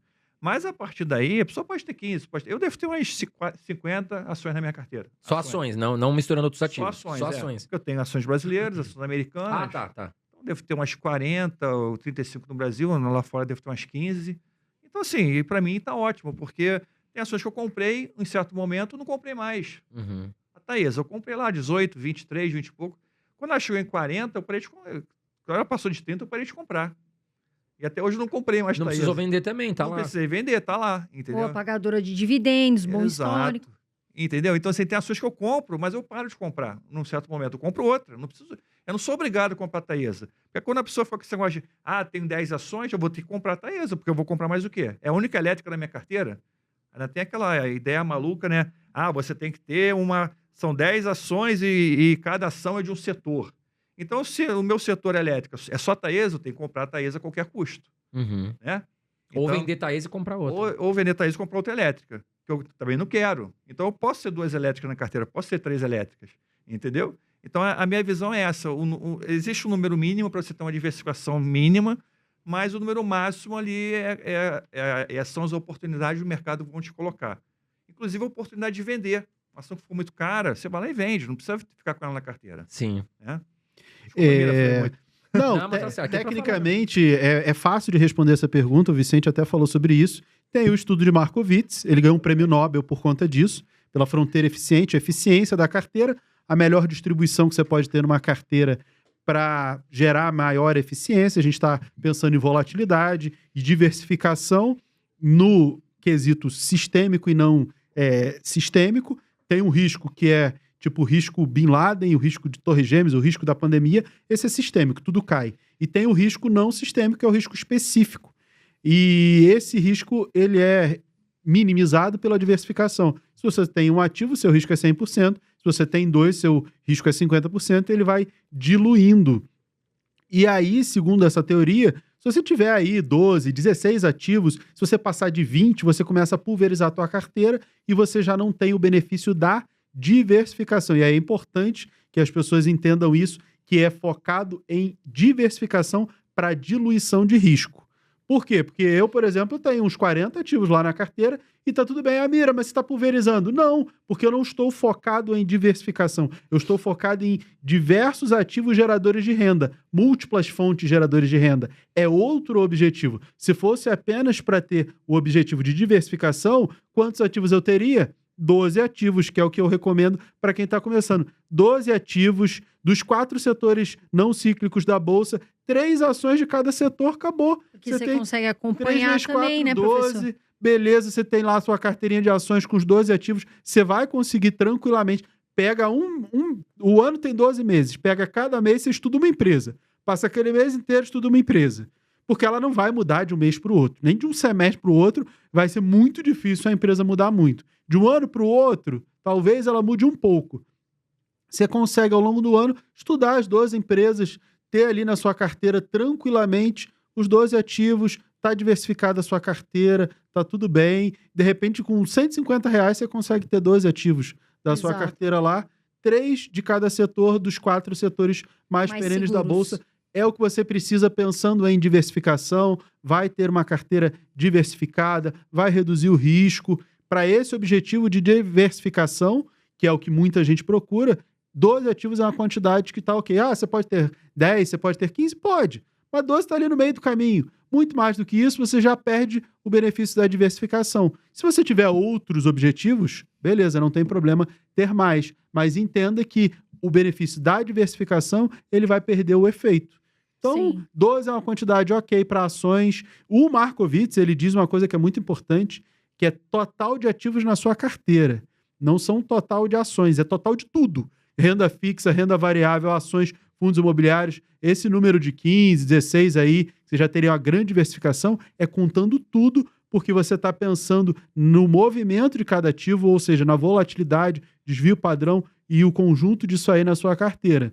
Perfeito. Mas ações, dá para ter 12, ter mais um pouco de fundo imobiliário, mas se você está pensando em renda, faz sentido. Se você está pensando apenas em proteção, diversificação para reduzir o risco, 12 ativos de tudo já está de bom tamanho. Exato, eu também acho. Eu vejo muita gente, foi o Mira falou uma coisa muito importante, né? Diversificar e pulverizar. Porque às vezes a pessoa ela tem 30 ações e ela acha que está diversificando. Só que, na verdade, se ela não acompanha essas 30 ações, vamos falar, empresas, né? Porque não é um papel que você compra a massa e joga fora, né? Mas você está comprando ali uma ação de uma empresa. Você começa a se perder. E aí você já não sabe mais, então você acaba pulverizando e se perde. Agora, eu vi um vídeo, Vicente, no seu canal, falando sobre banco.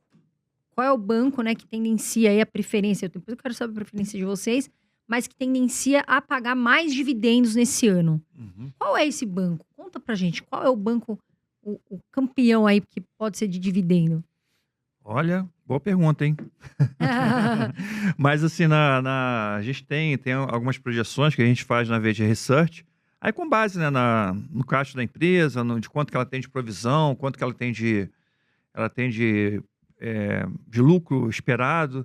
Então, os campeões, na nossa visão, vão ser Banco do Brasil e Bradesco, tá?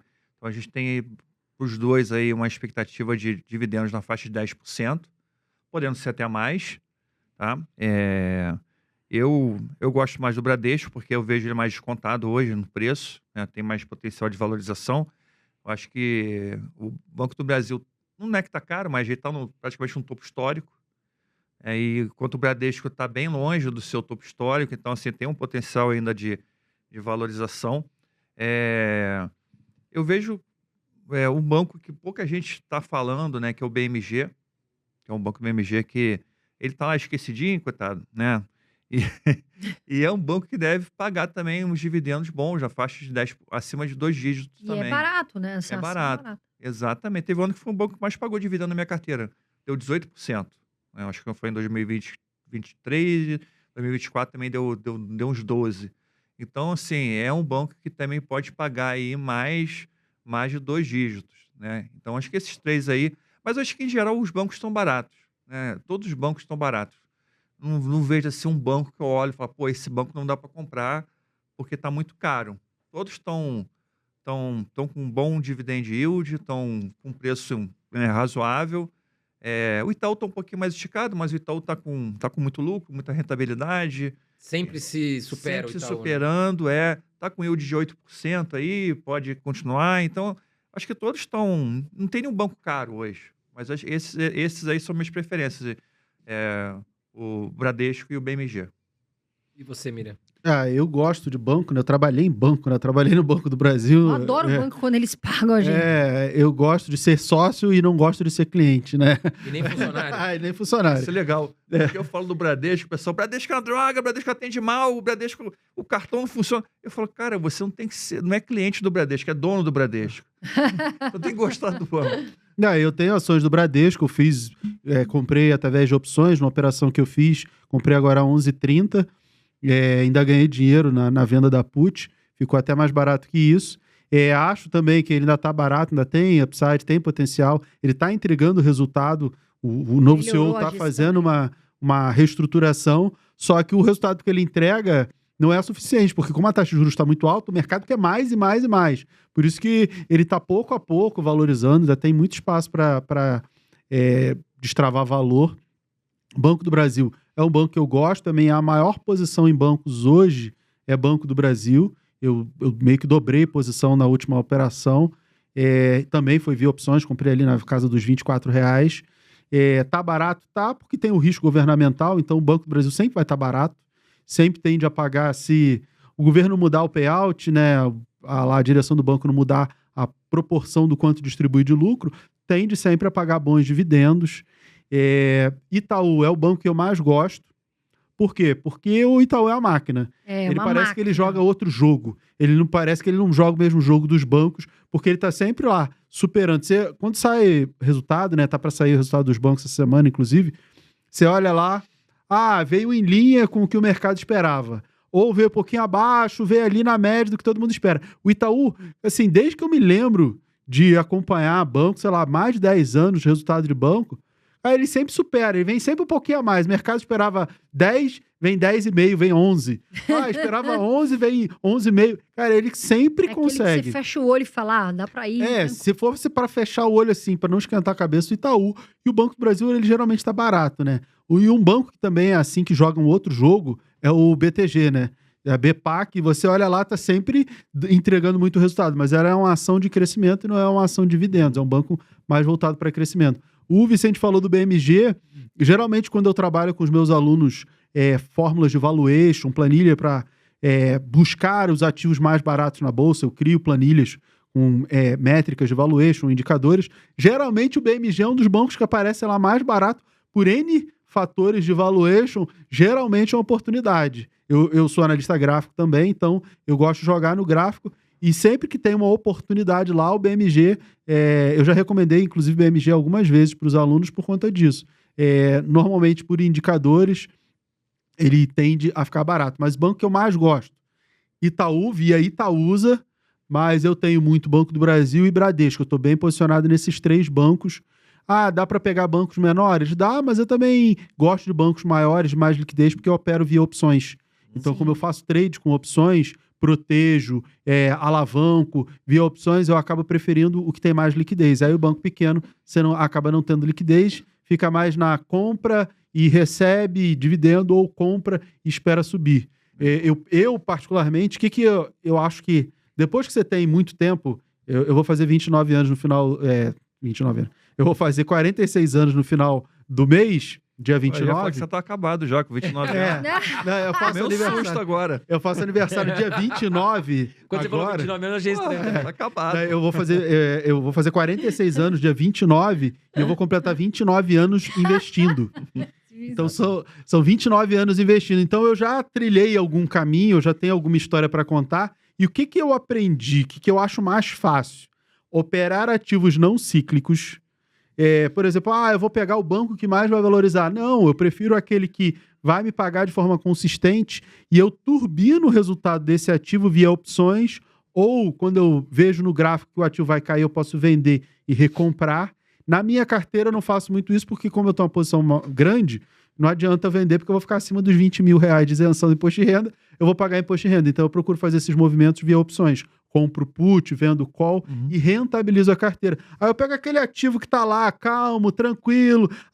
Não vai valorizar tanto, não vai pagar um dividendo estratosférico. Tá bom, deixa lá, aquele que quase que não se mexe, aquele do meme que tá lá com um graveto. Vai, se mexe, se mexe. Sim. Deixa lá ele mais constante e eu dobro o resultado dele via opções. Eu acho mais fácil, mas assim, eu já tenho um conhecimento Sim. para isso. Vicente também gosta de fazer isso. Adoro. Opção é vida. Eu falo com meus alunos que opção é vida. Só aprender isso daí que eu não sei. Você consegue dobrar, você consegue até, às vezes, você pega o Bradesco, que está dando 10% de dividendos, você consegue fazer mais 10% por ano com opções. O problema é que a pessoa não quer fazer 10% por ano com opção, ela quer fazer 20, 50, 10%. 100. Ela quer jogar no 10% por tigrinho mês. pra ganhar 100%. Não, ela ganha 10% no mês com opções. Aí toma ferro. Aí se a pessoa fizer um pouquinho todo mês, né? Tem até no meu canal isso, alguns vídeos sobre opções, que eu ensino a pessoa a fazer. Essa estratégia que você faz também, eu também gosto muito de comprar ação.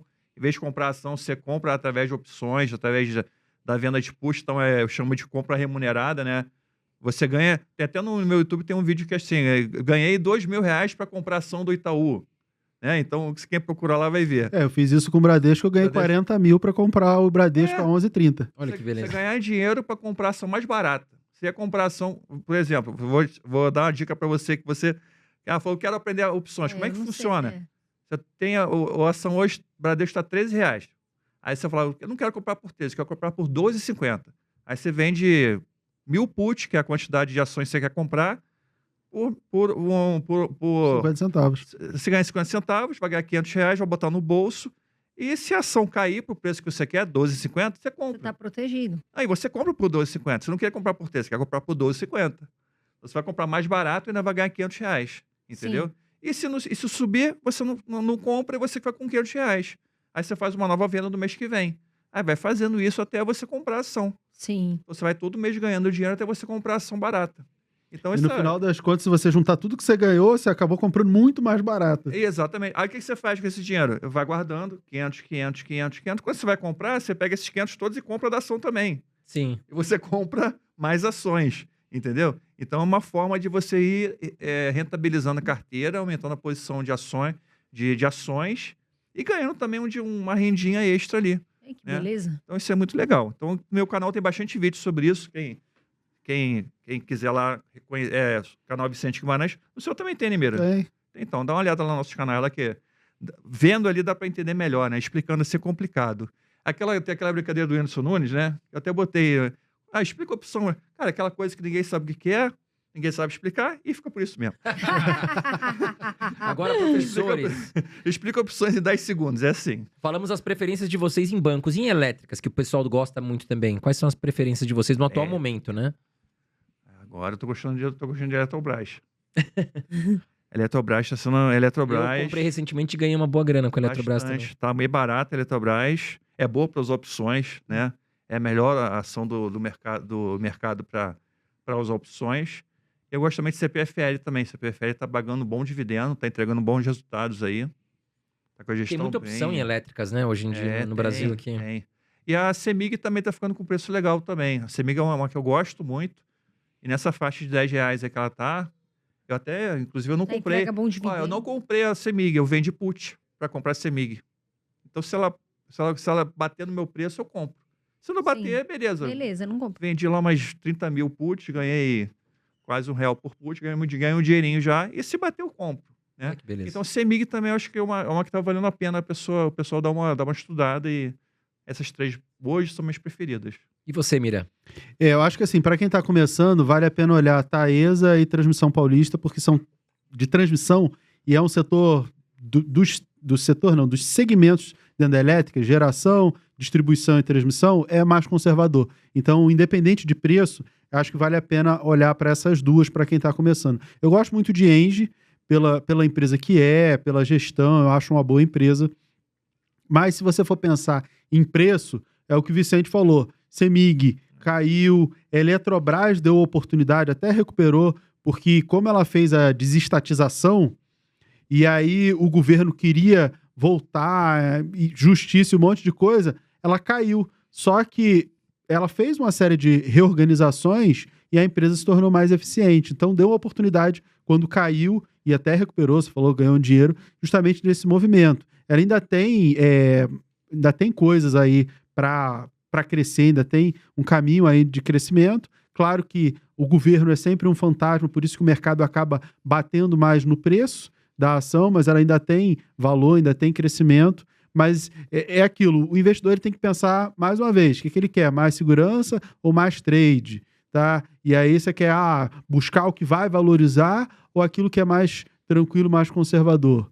Assim, tem várias oportunidades de elétricas, mas assim, as grandes, e para CPFL, eu recomendei, acho que ano passado, estava barata mesmo, é uma empresa interessante, pagando um dividendo bom, mas tem várias oportunidades. Eu acho que o iniciante deveria começar ali, ou o iniciante ou aquela pessoa que não é profissional, que não vai acompanhar o mercado sempre para ver se está caro ou barato, começa pelas transmissoras. Taesa e Transmissão Paulista já... Oferece menos risco. a ISA, CETIP lá já, assim... vai comprar no melhor momento, como o Vicente falou, tá caro, Taesa...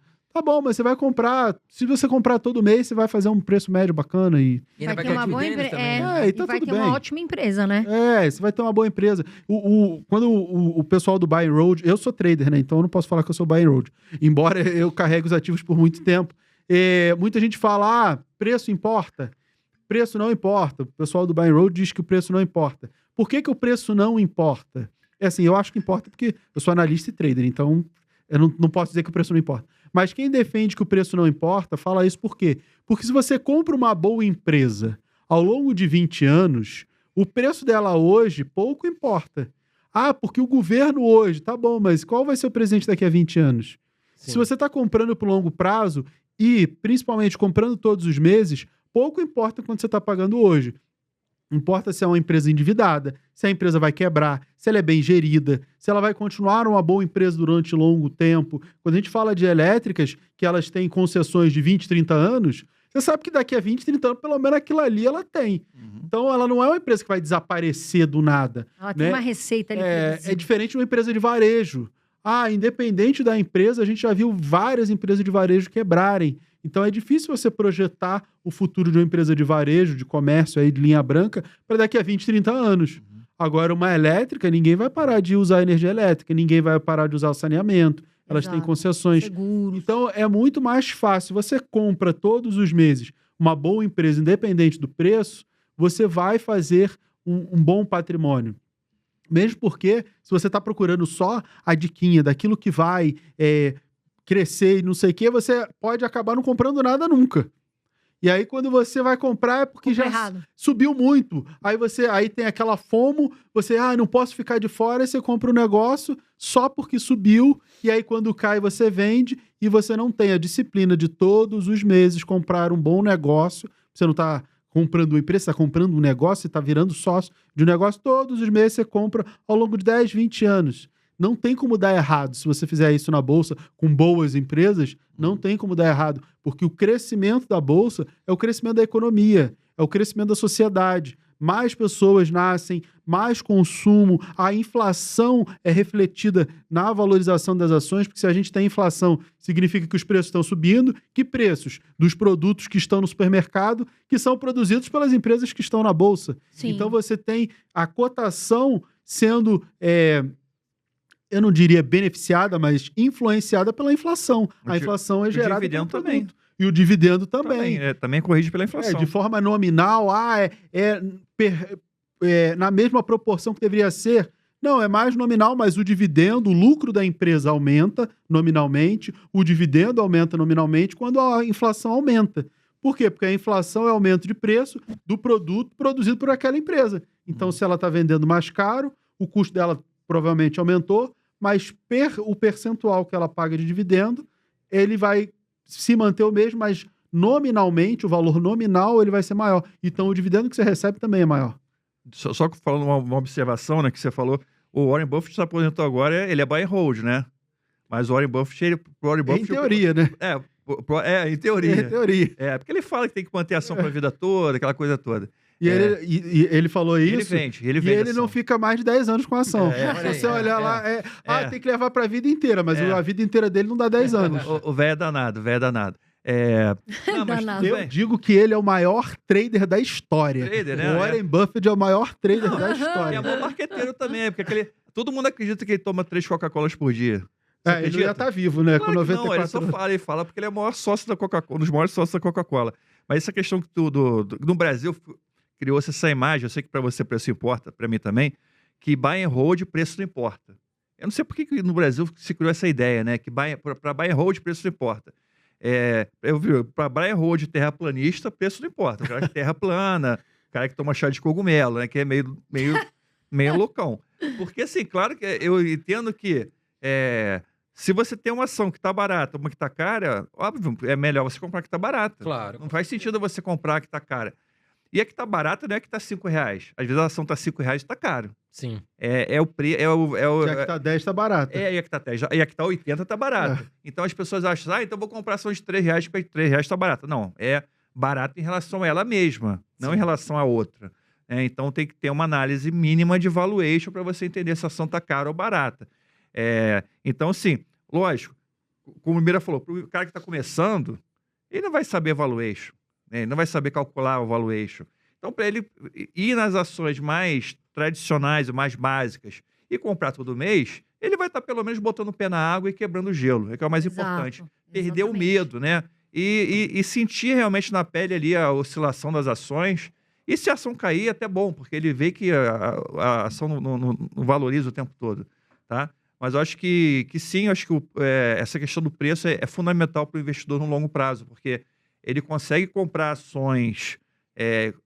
não é porque ele vai comprar ação mais barata para vender mais caro, né? Ele consegue comprar mais quantidade de ações. Sim. Então, acho que na acumulação de longo prazo, você poder comprar mais quantidade de ações e que também, quando o preço cai, o dividend yield aumenta, isso também ajuda muito. Perfeito. Então, o que eu falo, cara, o investidor vai começar, ele tem que se aprimorar. No começo, no primeiro 1 ano, 2 anos, ele vai comprar aquilo que tem ali e vai para sentir como é que funciona. Mas depois, ele tem que fazer um curso, ele tem que estudar, tem que aprender sobre valuation, aprender a analisar ativos. Ler alguns livros, né? Alguns livros. Ou ele vai por esse caminho de aprender, ou ele segue ou ele segue uma casa de análise. Isso, entrega para alguém que vai fazer melhor. Pega um relatório da VG Research, ou então de outra casa de análise, não precisa ser da VG, não gostou da minha cara, pega de outra. Ou então tem um consultor de investimentos, né? Sim. Uma pessoa independente, Bom, né? que seja independente, não seja ligado a banco, nem a mercado financeiro. Então, assim, eu acho que ou pessoas que vão te ajudar a investir, ou você vai aprender. Tem que seguir um dos dois caminhos. Né? Sim. Aí você vai se tornar um investidor cada vez melhor. Tem muito aprendizado pelo caminho, e quanto mais conhecimento a pessoa tiver, mais ela vai conseguir ir longe nessa jornada aí. Legal, professores. Antes da gente ir pro ping-pong, Carol, vamos falar do outro livro que a gente trouxe também, o Private Equity. Aliás, eu adorei esse livro, pessoal, porque eu vou até mostrar aqui. Fala sobre a história de da Carrie Soon, porque ela é uma asiática, ela é imigrante e ela foi trabalhar em Wall Street. Ela é uma mulher, ela tem um currículo brilhante e tá aqui. Mesmo ela tendo esse currículo, ela fala sobre a questão de ter sofrido muito por ser uma asiática, né, uma imigrante. no mercado financeiro. A gente sabe que tem muito, infelizmente, ainda muito preconceito com as mulheres. E eu me identifiquei muito com esse livro, e acho que muitas mulheres se identificam. E ela conta aqui toda a história dela, de como, né, vivenciar ali, como ela vivenciou em Wall Street, todos os desafios. Enfim, essa história eu achei bem interessante. E a memória ali dos bastidores, que muitas coisas a gente não sabe que acontecem. Então, acho que ela abriu bastante para as mulheres. É muito interessante esse livro. Eu gostei muito, vou ler, porque me identifiquei bastante. O livro foi comparado, inclusive, ao o livro famoso O Diabo Veste Prada, né? E dizem que a comparação faz muito sentido porque, enquanto é tomada pelo trabalho e pelas exigências do chefe excêntrico, a Carrie Sanders, ela se desconecta de seus ideais e da sua identidade. E, ao mesmo tempo, ela aproveita e descreve os luxos e benefícios do mercado. Então, fala muito aí sobre a questão da imigração chinesa, para os Estados Unidos, no caso, né? Fala muito, muito sobre finanças também, sobre o sonho americano, burnout, desigualdade social, sexismo em grandes corporações. Porque É um tem livro muita muito gente- interessante. Porque tem muita gente, né, que sofre com burnout, né? E é realidade isso, e não só no nosso trabalho. Burnout no mercado né? financeiro é padrão, né? É, Quando eu trabalhava em infelizmente, corretora, o pessoal brincava. Se você levantasse da cadeira às 10 horas da noite, o pessoal fala assim, tá desmotivado? Tá desmotivado. O que aconteceu? Ficar todo mundo olhando assim, e o primeiro quer levantar. E assim, sair 10, 11 horas da noite era normal. Para no outro dia tá 7, 8 horas da manhã. O mercado financeiro é assim. Suga a nossa saúde, eu né, cara? brinco- Eu passei por isso aí. Eu brinco que o mercado financeiro é máquina de moer gente. Eu cara. trabalhei na Faria Lima, eu sei como é que é. E isso aí é uma grande realidade. No Brasil, nos Estados Unidos, E ela é uma o mercado mulher é assim. asiática, né? E entrar ali como imigrante e abrir os bastidores e falar disso num livro, pô, é muito interessante. É um livro que eu quero ler. Aliás, todos esses são muito interessantes. Vamos pro ping-pong, André? Vamos pro ping-pong. Ping-pong. Duas honras aí pra você fazer o ping-pong com os professores. Vamos lá. Agora que somos campeões mundiais de ping-pong, né? Ah, agora vamos ver quem ganha, estamos- o Brasil tá em alta no Brasileiro ping-pong. O Brasil tá em chineses, alta. cara. O Caldeirano É, ganhou. olha lá, Caraca, parabéns. bicho. Puta orgulho pra nós. Bradesco ou Itaú? Bradesco. Itaú, BTG ou XP? BTG, XP. Inter ou Nubank? Inter, Inter. Prio ou Petrobras? Prio, Petrobras. Porto Seguro ou BB Seguridade? Porto Seguro. BB Seguridade. Mas vocês A estão próxima- demais, A hein? próxima que você falar de frente de mim, a gente vai estar no pau aqui agora. Não, porque eu não tô pensando em preço, eu tô pensando em qualidade. Empresas que eu compraria de olhos Eu fechados também. durante 10 Vamos lá, anos. é bom que tá diferente. Taesa ou Engie? Cara, Taesa. Assim. Taesa. Taesa. Pegou. Taesa. Aí, MXRF11 ou KNSC11? MXRF11. KNSC11. XPML11 ou VISC11? XPML. Vocês estão brigando, meu, nos A bastidores? gente tá falando junto. Estão A brigando? gente tá falando junto. VISC11 e XPML11. Aí nós... É muito parelho isso aí. Você tá, é muito. Não, no final do Photoshop. Todos são ping-pong, bons, né? no É, final do ping-pong tem um ringue aqui fora. vamos fazer briga no gel? Briga no gel. Eu passei da A cidade. eu gente passei bota aquele colã coladinho assim. HGLG11 ou BTLG11? HGLG. Também é uma, assim, os ativos do BTLG eu acho melhores, mas o HGLG talvez seja o melhor fundo da bolsa, pelo menos até hoje, né? Então, IRD... HGLG.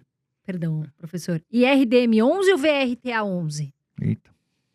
Empate. E RDM. Assim, eu acho o VRTA hoje com mais qualidade, mas o RDM tá mais barato. Ih, olha aí, ó. O RDM Tá vendo? mais Nós, barato. o Mira e o professor Vicente, os dois professores que nós temos aqui, aproveita, viu, turma? Porque vocês aqui têm essa oportunidade de ter esse contato comigo, primeiramente, brincadeira, conosco aqui com os professores para ensinar vocês. Andrezinho, quer se despedir primeiro? O que você quer fazer? Bom, quero passar a palavra para os professores, né? Dar o último recado. Onde encontrar o professor Mira e o professor Vicente nas redes sociais, né? Porque o pessoal com certeza vai querer seguir vocês aqui. Com certeza. A minha é fácil, que é tudo professor Vicente Guimarães. No YouTube, professor Vicente Guimarães. No Instagram, professor Vicente Guimarães também. Então, bastante conteúdo sobre ações, investimentos. Casa de análise, né? Casa de análise VG Research também. Quem quiser suporte para aprender a investir melhor, ver quais ações estão baratas, quais fundos imobiliários estão baratos, quais ações americanas estão baratas com essa aí a VG Research. É só botar no Google o que você acha. Tá? E minhas redes sociais também, hein? Instagram e YouTube. Eu também sou bem óbvio. Professor Mira, Instagram, YouTube, todos os TikTok, Agora nós estamos LinkedIn, passando o WhatsApp. TikTok É. também, Mira. TikTok, tudo tem. Dancinha, tudo. A dancinha do Wilde. Tem todas as redes sociais, Professor Mira, é só me encontrar lá. O Instagram é a rede mais ativa, tô sempre abrindo caixinha de pergunta lá. Então me segue. Legal. Esse ano vou lançar bastante coisa nova, tô programando o lançamento da comunidade Mira, que vai ser uma ferramenta incrível para os seguidores. Novidades Uma em dica breve. legal também. Desculpa eu interromper. A gente falou bastante de opções aqui, né? E em breve eu vou lançar meu curso de opções. Então não está aberto ainda a inscrição, mas quem estiver me Já seguindo, fica de olho. já fica lá, já segue meu canal e tem bastante conteúdo sobre opções gratuito. De repente a pessoa já consegue aprender e fazer sozinha, mas em breve vai ter meu curso também. Então a pessoa seguindo lá, ela vai ter acesso. Legal. Isso aí, Bom, né, da minha Carol? pa- da Mais minha de 1 par- hora e meia aqui de podcast. Mais de 1 hora e meia, o André Dias não me aguenta nem 15 minutos daquela. A gente também briga aqui, viu? De vez em quando nos ativos. Irmãos, né? Se não Irmãos brigasse... brigam. Mas até que é difícil. Mas é difícil. Mas, pessoal, da minha parte, obrigada por vocês estarem aqui. Esse canal aqui é seu, né? Não é nosso. A gente tá aqui, batemos mais de 1 milhão de inscritos. Graças a vocês, pessoal. Aprendam, invistam, vai valer muito a pena. Eu sempre falo, voa Brasil, quem investe, o futuro agradece. Um beijo e até o próximo episódio. Valeu, pessoal. Não esqueçam também de se inscrever nos nossos canais, né? Mestre da Riqueza no YouTube, onde eu falo também de ações e fundos imobiliários e também em temas gerais aí de geopolítica e economia. E a Carol também tem o canal dela, o Riqueza em Dias, tá certo? Um grande abraço pra vocês e até o próximo vídeo.